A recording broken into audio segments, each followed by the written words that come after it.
Hello student, स्वागत है आपका रावत सर अकेडमी में। उम्मीद करती हूँ कि आप सभी लोग स्वस्थ होंगे। मैं भावना आज आपकी हिंदी की क्लास लूँगी। जैसा कि सर ने आपको बताया, समूहों की परीक्षाओं के लिए उत्तराखंड आपकी 40 नंबर की आएगी, सामान्य ज्ञान आपकी 40 नंबर की आएगी और हिंदी से जो है वो 20 नंबर की आएगी। तो चलिए, आज मैं आपकी पहली क्लास ले रही हूँ हिंदी की। तो आज हिंदी में हम हिंदी भाषा का विकास के बारे में पढ़ेंगे।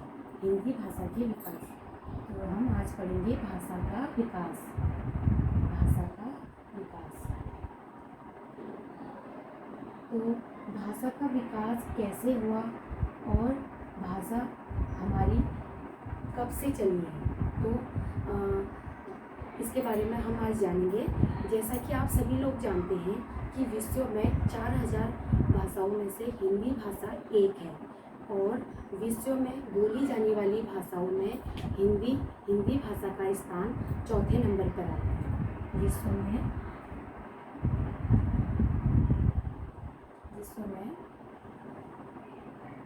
हिंदी भाषा चौथे नंबर पर और भारत में पहले नंबर पर बोली जाती है। भारत में प्रथम स्थान पर बोली जाती है। भारत में हिंदी भाषा प्रथम स्थान पर बोली जाती है। भाषा परिवार के आधार पर हिंदी भारतीय परिवार की भाषा है।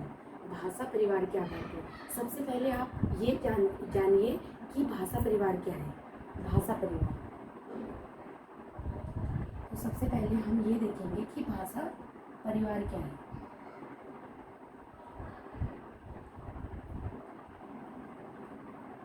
भाषा परिवार क्या है? तो भाषा परिवार एक दूसरे से जुड़ी भाषाओं को भाषा परिवार कहते हैं। जो भाषाएं एक दूसरे से जुड़ी होती हैं उनको भाषा परिवार कहते हैं।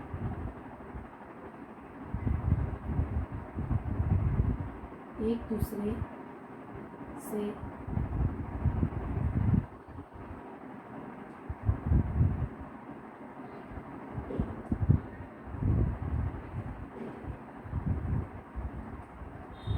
दूसरे से जुड़ी भाषाओं को भाषा परिवार कहते हैं। भाषा परिवार के आधार पर हिंदी भारोपीय परिवार की भाषा है। भाषा परिवार के आधार पर हिंदी भारोपीय परिवार की भाषा है। भारत में बोलने वाले के प्रतिशत के आधार पर भारोपीय परिवार सबसे बड़ा परिवार माना जाता है। जो भारत में भाषाएं बोली जाती हैं वो प्रतिशत के आधार पर भारोपीय परिवार सबसे बड़ा है। भारतीय आर्य भाषा को 3 कालों में विभक्त किया गया है। जो भारतीय आर्य भाषा है उसको हम 3 कालों में व्यक्त किया गया है। 3 काल, भारतीय आर्य भाषा जो है उसको 3 कालों में विभक्त किया गया है। 3 काल, तो आपकी ये 3 काल कौन कौन से हैं इसको पढ़िए। नंबर 1 है आपका प्राचीन भारतीय आर्य भाषा। प्राचीन भारतीय आर्य भाषा। नंबर 2 है आपका मध्यकालीन भारतीय आर्य भाषा। नंबर 3 है आपका आधुनिक भारतीय आर्य भाषा। तो सबसे पहले हम पढ़ेंगे प्राचीन भारतीय आर्य भाषा। तो सबसे पहले हम प्राचीन भारतीय आर्य भाषा पढ़ेंगे। इसमें 3 काल हैं। तो सबसे पहले हम क्या पढ़ेंगे? प्राचीन भारतीय आर्य भाषा।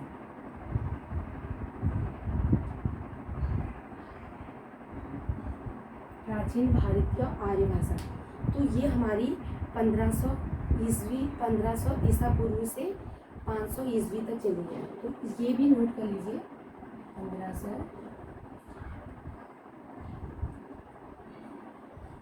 ईसा पूर्व से 500 ईस्वी तक चली है। 500 ईसा पूर्व तक चली है, ठीक है। तो इसमें जो प्राचीन भारतीय आर्य भाषा है इसके 2 रूप हैं। संस्कृत भाषा, जो प्राचीन भारतीय आर्य भाषा है इसके भी 2 रूप हैं। हमारी संस्कृत भाषा है, इसके हमारे 2 रूप हैं। तो नंबर 1 है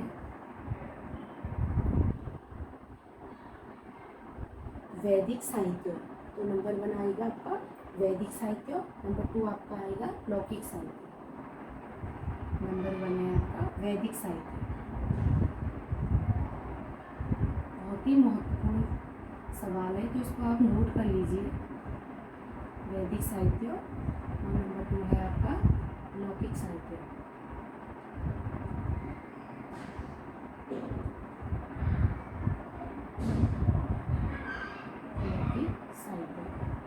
तो वैदिक साहित्य में देखिए, वैदिक साहित्य में हमारे 4 वेद आते हैं। सभी को पता होगा कि 4 वेद कौन कौन से हैं। यजुर्वेद, सामवेद, ऋग्वेद और अथर्ववेद। तो वो किस में आते हैं? वैदिक साहित्य में। किस में आते हैं? वैदिक साहित्य में। वैदिक साहित्य में हमारे 4 वेद आएंगे, 4 वेद। नंबर 2 आपका देखिए क्या है? लौकिक साहित्य। लौकिक साहित्य में ये सबसे पहला लौकिक साहित्य है। सबसे पहला लौकिक साहित्य ये है। इसमें आपका आएगा यास्क का निरुक्त और पाणिनि का अष्टधाई। यास्क का निरुक्त एवं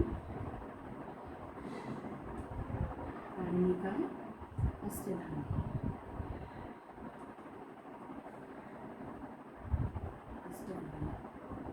तो जो हमारे 3 काल हैं, 3 काल में से पहला काल हमारा प्राचीन भारतीय आर्य भाषा है, जो 1500 ईसा पूर्व से 500 ईसा पूर्व तक चला है, जिसमें आपके 2 वेद हैं, वैदिक साहित्य एवं लौकिक साहित्य। वैदिक साहित्य देखो, वैदिक साहित्य में क्या आते हैं? वैदिक साहित्य में आपके 4 वेद आते हैं, जो वेद आपको पता होंगे। ऋग्वेद, यजुर्वेद, ऋग्वेद, अथर्ववेद, सामवेद और यजुर्वेद। और लौकिक साहित्य में इन्होंने यास्क में निरुक्त लिखा है और पाणिनि ने अष्टधाई लिखा है। ठीक है, ये आपको समझ में आ गया होगा। उसके बाद आपका हम दूसरा काल देखते हैं। तो दूसरा काल हमारा है मध्यकालीन भारतीय आर्य भाषा।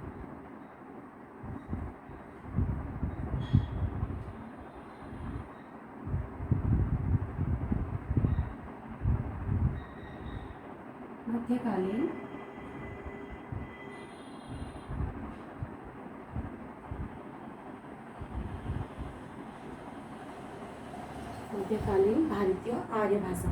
ठीक है, ये आपकी 500 ईसा पूर्व से 1000 ईस्वी तक चली है। ठीक है, तो इसका समय हमारा 500 ईसा पूर्व से 1000 ईस्वी तक चली है।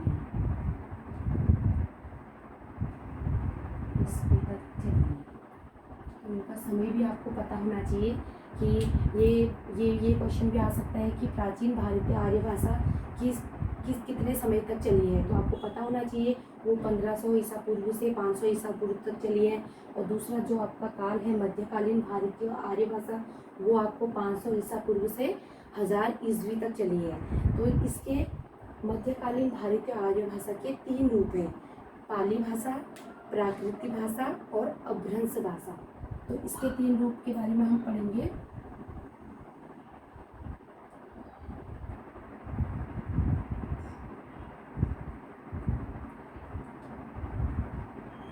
पाली भाषा नंबर 1 आपका आएगा इसमें, पाली भाषा। नंबर 2 आपके आएगा प्राकृत भाषा। नंबर 3 आपका आएगा अपभ्रंश भाषा।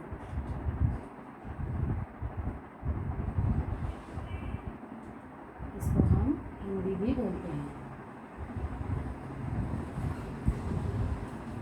ठीक है, जो पाली भाषा है यह भारत की प्रथम देश भाषा है। तो ये सवाल भी आ सकता है कि हमारी देश की जो भारत की प्रथम देश भाषा थी वो कौन थी। तो आपको पता होना चाहिए हमारे भारत की जो प्रथम देश भाषा है वह पाली है। तो ये आप नोट कर लीजिए, ये भारत की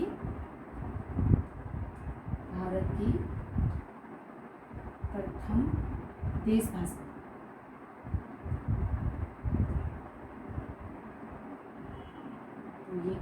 काल।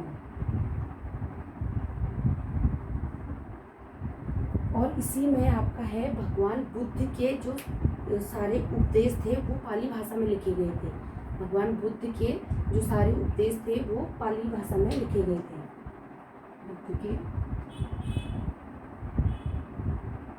उपदेश। इसमें एक क्वेश्चन और भी बन सकता है, जैसे कि भगवान बुद्ध के सारे उपदेश कौन सी भाषा में लिखे गए हैं, तो आपको पता होना चाहिए भगवान बुद्ध के सारे उपदेश पाली भाषा में लिखे गए हैं। नंबर 2 हमारा आता है प्राकृतिक भाषा। तो इसमें सबसे पहले तो आएगा आपका जैन साहित्य। इसमें क्या आएगा सबसे पहले? जैन साहित्य। और महावीर के सारे उपदेश प्राकृतिक भाषा में हैं। जो भगवान महावीर हैं उनके जो सारे उपदेश थे वो इसी भाषा में लिखे गए थे। महावीर के जो सारे उपदेश थे वो प्राकृतिक भाषा में लिखे गए थे। तो ये भी बहुत ही महत्वपूर्ण है, इसको आप अच्छे से नोट कर लीजिए। नंबर 3 है आपका अपभ्रंश भाषा। तो इसमें साहित्य का आरंभ 8वीं सदी से हुआ है। तो इसका अपभ्रंश भाषा का ये क्वेश्चन भी आ सकता है कि अपभ्रंश भाषा का आरंभ कब से हुआ है। तो अपभ्रंश भाषा का आरंभ 8वीं सदी से हुआ है। सदी से अपभ्रंश भाषा का आरंभ हुआ है, जो कि 13वीं सदी तक जारी रहा। और वो कब तक जारी रहा?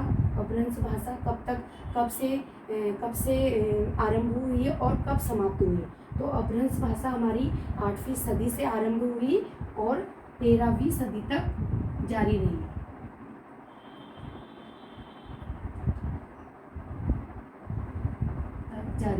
ठीक है। तो ये भी सवाल छोटे छोटे क्वेश्चन बन सकते हैं इनसे कि अपभ्रंश भाषा कब से आरंभ हुई। तो वो 8वीं सदी से आरंभ हुई और 13वीं सदी तक चली रही। अपभ्रंश भाषा के प्रमुख रचनाकार स्वयंभू हैं। तो अपभ्रंश जो भाषा है इसके रचनाकार कौन है? स्वयंभू। इसके रचनाकार कौन है? स्वयंभू। तो इसको भी आप नोट कर लीजिए, बहुत ही महत्वपूर्ण है स्वयंभू। तो अपभ्रंश भाषा के रचनाकार कौन है? स्वयंभू, जिन्हें अपभ्रंश का वाल्मीकि भी कहा जा सकता है। इन्हें अपभ्रंश के वाल्मीकि भी कहते हैं। स्वयंभू को अपभ्रंश के वाल्मीकि भी कहते हैं। स्वयंभू को अपभ्रंश के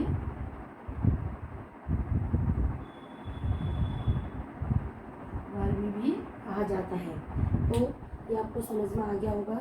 जो हमारा दूसरा काल है मध्यकालीन भारतीय आर्य भाषा, इसमें हमारे 3 रूप हैं: पाली भाषा, प्राकृतिक भाषा और अपभ्रंश भाषा। तो पाली भाषा हमारी भारत की प्रथम देश पाली जो देश भाषा है वह पाली है। जो भारत की प्रथम देश भाषा है वह पाली है। और भगवान बुद्ध के सारे उपदेश पाली भाषा में लिखे गए थे। नंबर 2 हमारा है प्राकृतिक भाषा। इसमें जैन साहित्य और महावीर के सारे उपदेश लिखे गए थे। तीसरा हमारा है अपभ्रंश भाषा। अपभ्रंश भाषा तो इसको हिंदी भी कहते हैं। तो इसका आरंभ हुआ था 8वीं सदी से और 13वीं सदी तक जारी रहा। इसके अपभ्रंश भाषा के रचनाकार स्वयंभू थे और जिन्हें अपभ्रंश के वाल्मीकि भी कहते हैं। ठीक है। दूसरा काल भी आपको समझ में आ गया होगा। तो आप तीसरे काल के बारे में जानते हैं। तीसरा काल हमारा है आधुनिक भारतीय आर्य भाषा। तीसरा काल हमारा है आधुनिक भारतीय आर्य भाषा। तीसरा काल के बारे में जानेंगे।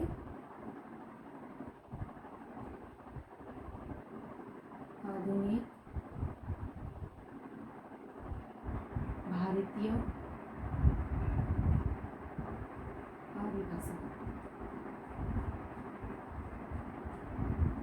तो इसका समय चला है 1000 ईस्वी से अब तक का।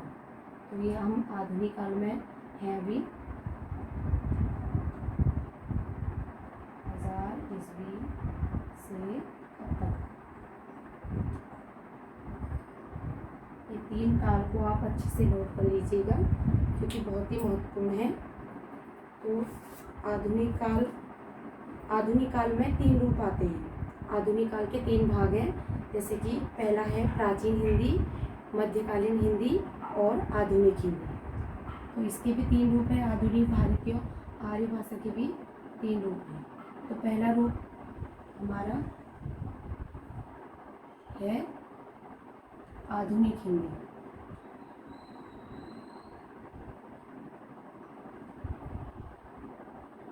आधुनिक हिंदी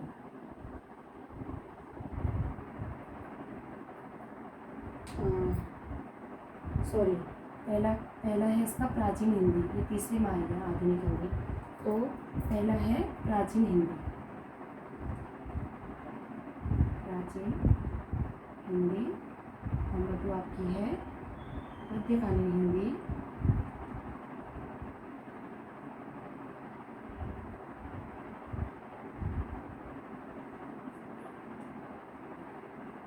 नंबर 3 है आपकी आधुनिक हिंदी। नंबर 3 पर आएगा आपका आधुनिक हिंदी।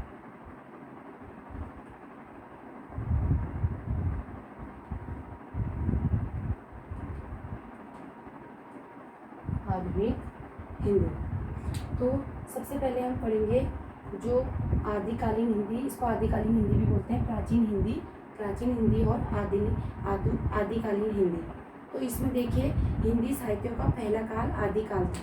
जो हिंदी साहित्य का पहला काल है वह प्राचीन हिंदी और आदिकाल था। तो इसमें जो 10वीं सदी से 14वीं सदी तक चला है।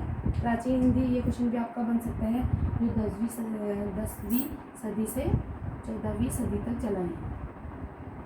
10वीं से 14वीं सदी तक चला है। जो प्राचीन हिंदी है हमारी वो 10वीं से 14वीं सदी तक चला है। ठीक है। उसके बाद है इस काल में अपभ्रंश भाषा समाप्त हो रही थी और कोई भी भाषा नहीं थी। प्राचीन हिंदी में हमारी क्या आएगी, इसमें हमारी अपभ्रंश भाषा तो समाप्त हो रही थी पर इसमें हमारी कोई भाषा नहीं थी। सारी भाषाओं को मिला के बोला जाता था इसमें प्राचीन हिंदी में। ठीक है। तो ये आपको समझ में आ गया होगा, लिखने की ज़रूरत नहीं पड़ेगी। तो जो पृथ्वी राज रासो ने चंद्रवरदायु को षष्ठ भाषा में लिखा है। इसी में प्राचीन हिंदी में जो पृथ्वी राज रासो थे उन्होंने चंद्रवरदायु को षष्ठ भाषा में लिखा है। तो षष्ठ भाषा लिख देती हूँ मैं आपकी। षष्ठ भाषा कौन कौन सी है?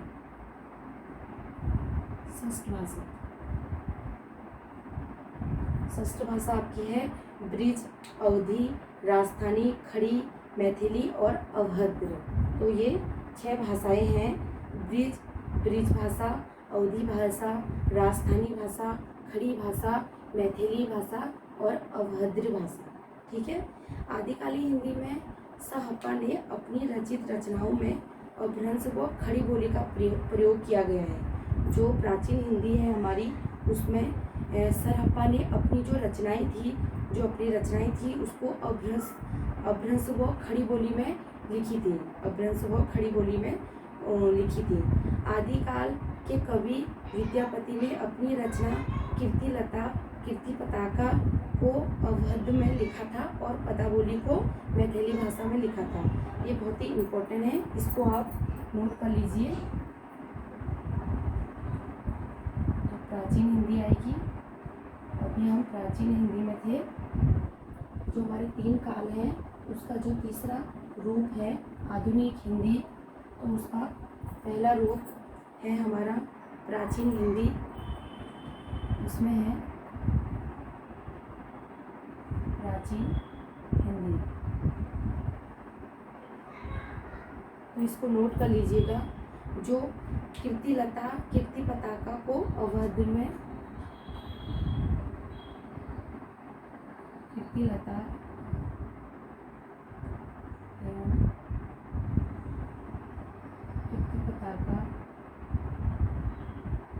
तो अवध में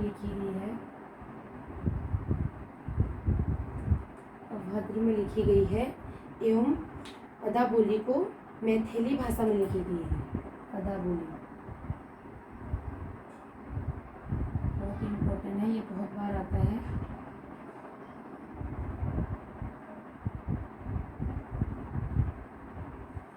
पदावली बहुत बार आता है कि अवध में कौन कौन सी लिखी गई है, तो आपको पता होना चाहिए कीर्तिलता एवं कीर्ति पताका। और मैथिली भाषा में कौन से क्या लिखा गया था, तो उसको आपको पता होना चाहिए, पदावली। ठीक है। उसके बाद है आपका अमीर खुसरो ने भी अपनी रचना ब्रिज और खड़ी बोली में लिखी गई है। तो अमीर खुसरो थे,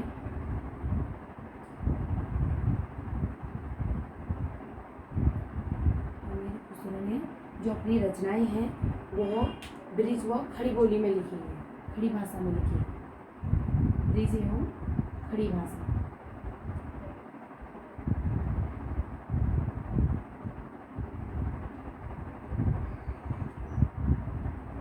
जो अमीर खुसरो हैं उन्होंने अपनी रचनाएं ब्रिज एवं खड़ी बोली में लिखी है। तो नंबर 2 आपका आता है मध्यकालीन हिंदी। नंबर 1 था हमारा प्राचीन हिंदी। प्राचीन हिंदी आपको समझ में आ गया होगा। नंबर 2 है हमारा मध्यकालीन हिंदी।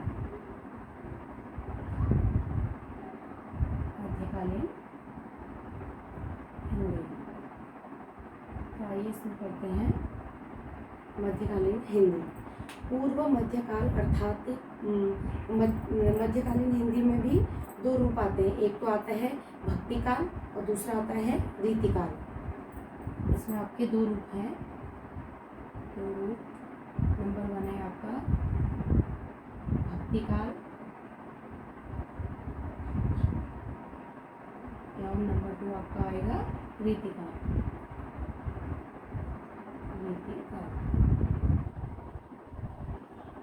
रीतिकाल भक्ति काल आपका 1400 ईस्वी से 1650 ईस्वी तक चला है। तो इसको भी नोट कीजिए।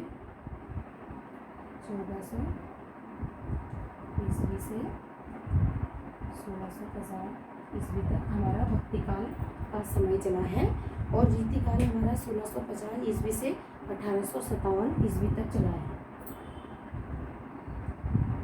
1650 ईस्वी से 1857 ईस्वी तक चला है। इसको नोट कर लीजिए।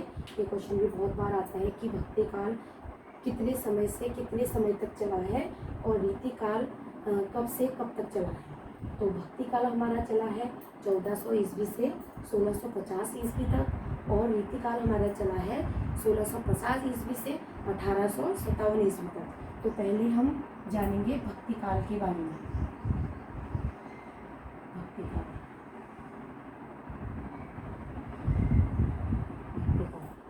तो भक्ति काल के बारे में जानते हैं। पूर्व मध्यकाल अर्थात भक्ति काल में अवधी भाषा का विकास हुआ है।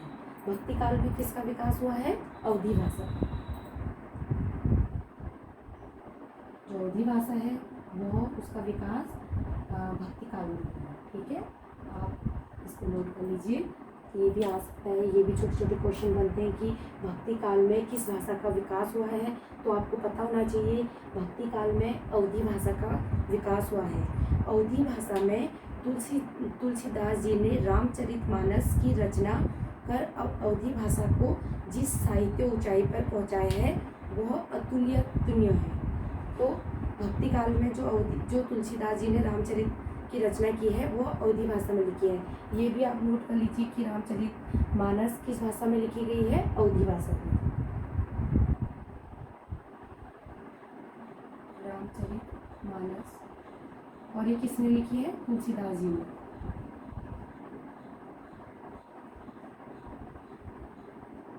कौन सी भाषा में लिखी है? अवधी भाषा में। तो आपको पता होना चाहिए कि तुलसीदास जी ने रामचरितमानस जो पुस्तक है वो अवधी भाषा में लिखी है। तो अवधी भाषा में लिखी है। उसके बाद है अवधी को साहित्य भाषा के रूप में प्रतिष्ठित करने का श्रेय सूफी प्रेम मार्गी कवियों को है। जो सूफी प्रेम मार्गी कवि हैं उनको इसका श्रेय जाता है। सूफी कवियों के प्रमुख हैं जायसी, पद्मावत, कुंतबल, मृगावती, मंछन, मधुमालती, उसके बाद है आलम, माधवनम, कामनंदा आदि। जो सूफी कवि थे उनके ये नाम है। ठीक है, उसके बाद हमारी आएगा जो रीतिकाल। रीतिकाल के बारे में जानते हैं। भक्तिकाल आपको समझ में आ गया होगा। रीतिकाल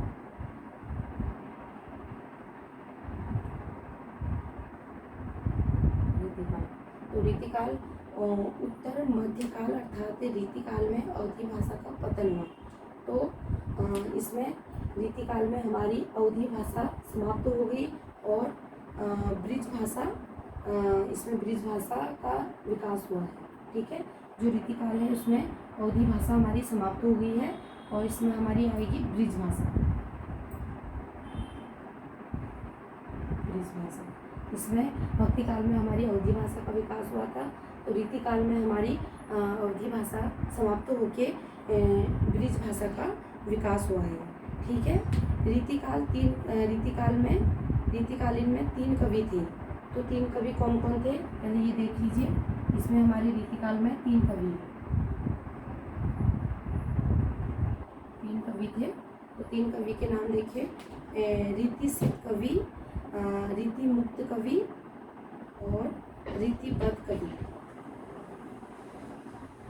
3 कवि में से हमारा पहले कवि का नाम है रीतिबद्ध कवि। नंबर 2 हमारे दूसरे कवि के नाम है रीति सिद्ध कवि।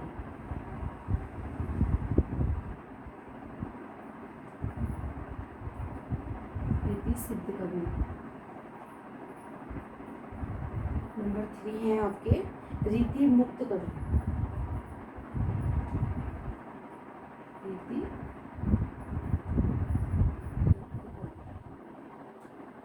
देखिए रीतिकाल को दोबारा पढ़ी देख लीजिए। रीतिकाल में हमारा अवधी भाषा का पतन हुआ है और ब्रिज भाषा का विकास हुआ है। रीतिकाल में 3 कवि हैं। 3 कवि हैं जिसमें रीतिबद्ध कवि, रीति सिद्ध कवि एवं रीति मुक्त कवि। ठीक है, रीतिबद्ध कवियों में केशवदास, मतीराम, बिहारी देव, पद्माकर, भिखारीदास, सेनापति, मतीराम आदि आते हैं। तो इसको भी आप नोट कर लीजिए। रीतिकाल में जो कवि के नाम हैं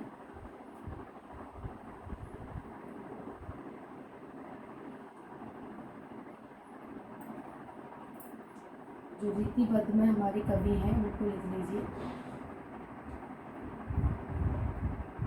रीतिबद्ध में कवियों के नाम। तो रीतिबद्ध में हमारे कौन कौन से कवि हैं? केशवदास, मतीराम, बिहारी देव,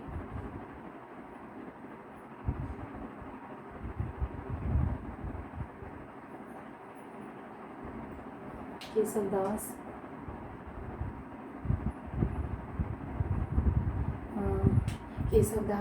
है, मतीराम है, बिहारी देव, पद्माकर, भिखारीदास, सेनापति और मतीराम। रीति मुक्त कवियों में धनानंद है, आलम है, बोधा है और बहुत सारे कवि हैं इसमें। ठीक है, प्रमुख आएंगे इसमें, प्रमुख कवि आ जाएंगे। और उसके बाद हमारा है आधुनिक कालीन हिंदी। तीसरा जो हमारा है तीसरे नंबर पर, तो वो आएगा आधुनिक कालीन हिंदी।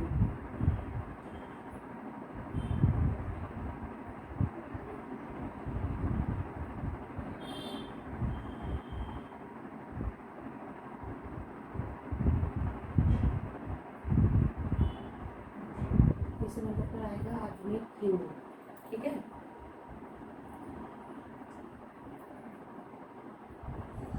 आधुनिक हिंदी। तो इसमें देखिए हिंदी के आधुनिक काल तक आते आते ब्रिज भाषा जन भाषा के काफ़ी दूर हट चुकी है और अवधि ने तो बहुत पहले ही साहित्य का मुंह मोड़ दिया था। तो जो हमारी अवधि भाषा थी उसमें वो रीतिकाल में ही समाप्त हो गई थी। तो आधुनिक भाषा में अवधि भाषा का रूप बिल्कुल नहीं दिखाई देता है। उसके बाद है इसका स्थान खड़ी बोली ने ले लिया था। तो जो हमारी आधुनिक हिंदी है उसमें किसका विकास हुआ? खड़ी बोली का।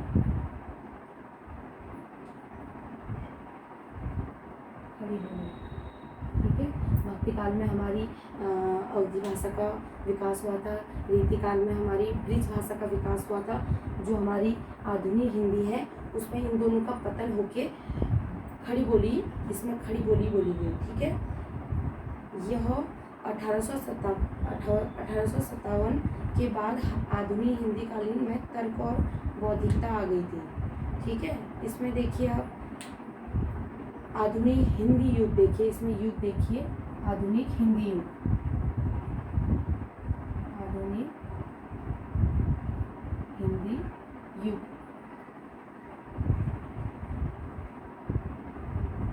तो आधुनिक हिंदी युग में सबसे वन आएगा भारतीय दू युग, नंबर में आएगा आपका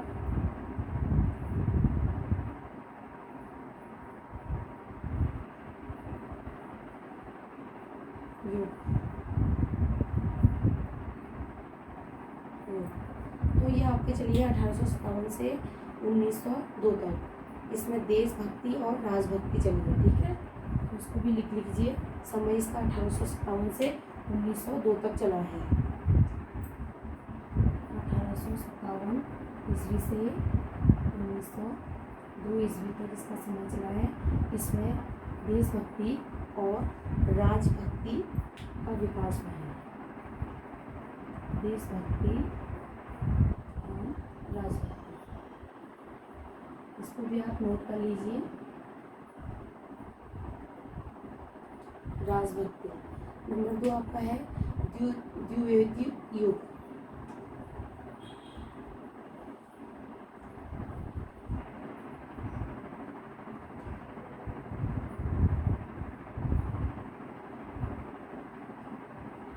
तो इसका समय चला है आपका 1902 से 1918 ईस्वी तक। ठीक है, 1902 से 1918 ईस्वी तक चला है। इसमें आपका नैतिकता और ज्ञान,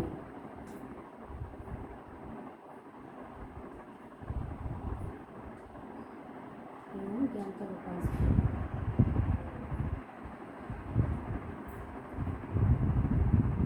उसके बाद है आपका नंबर 3 छायावाद युग। नंबर 3 आपका है छायावाद युग।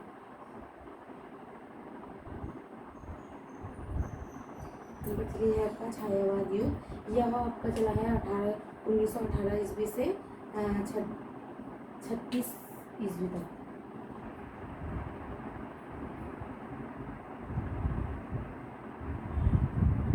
इसमें है आपका देखो गांधीवाद का साहित्य और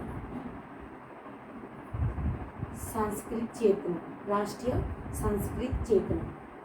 ठीक है, तो यह हमारा आधुनिक हिंदी है। उसके बाद है आधुनिक हिंदी में आगे देखिए प्रगतिवाद। इसमें दूसरा है आपका प्रगतिवाद।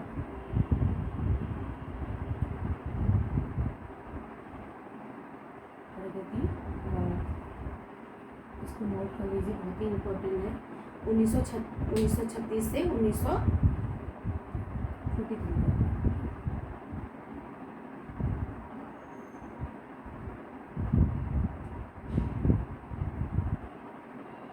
इसमें है आपका मार्क्सवाद का साहित्य, संकटम और समानता और गरीबी, शोषण, हिंसा आदि से संबंधित है। प्रगतिवाद जो है वो मार्क्सवाद का साहित्य, संक्रमण और समानता, गरीबी, हिंसा और हिंसा से संबंधित है।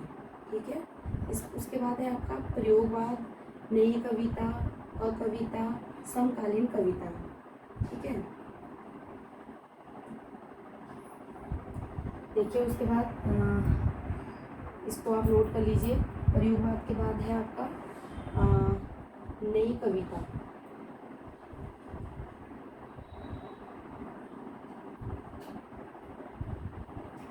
नई कविता। नंबर 6 है आपका अकविता। अकविता। उसके बाद नंबर 7 है आपका समकालीन कविता।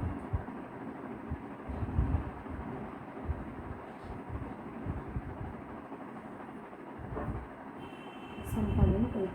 नई कविता है देखो 1947 से 60 तक चला है, 1960 इसमें तक चला है। और अकविता आपका 70 तक चला, ठीक है, 1960 से 1970 तक चला है। उसके बाद समकालीन कविता आपका 1970 से अब तक का चला है, अब तक। ये आपको समझ आ गया होगा। आधुनिक हिंदी, जो आधुनिकालीन हिंदी है उसमें देखिए 7 है, भारतीय द्वियुग, त्रिवेदी युग, छायावाद युग, प्रगतिवाद युग, नई कविता, अकविता, समकालीन कविता, ठीक है। आगे पढ़ेंगे।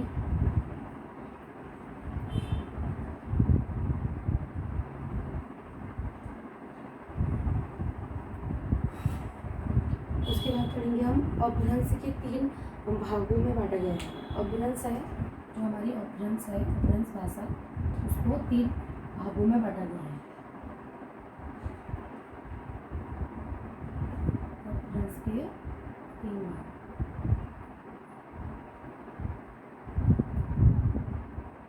अपभ्रंश को 3 भागों में बांटा गया है। नंबर 1 है आपका सोरसेनी, अर्धमागमी और मागधी, ठीक है। इसके बारे में अपभ्रंश के 3 भागों के बारे में है, हम कल पढ़ेंगे। इस वीडियो को आप लाइक करें, शेयर करें, और अगर आपको कहीं पर समझ नहीं आई तो आप कमेंट बॉक्स में लिख सकते हैं। और इसको हम अपभ्रंश के 3 भागों को हम कल पढ़ेंगे, ठीक है। तो चलिए मैं अपनी वीडियो यहीं पर समाप्त करती हूँ। धन्यवाद।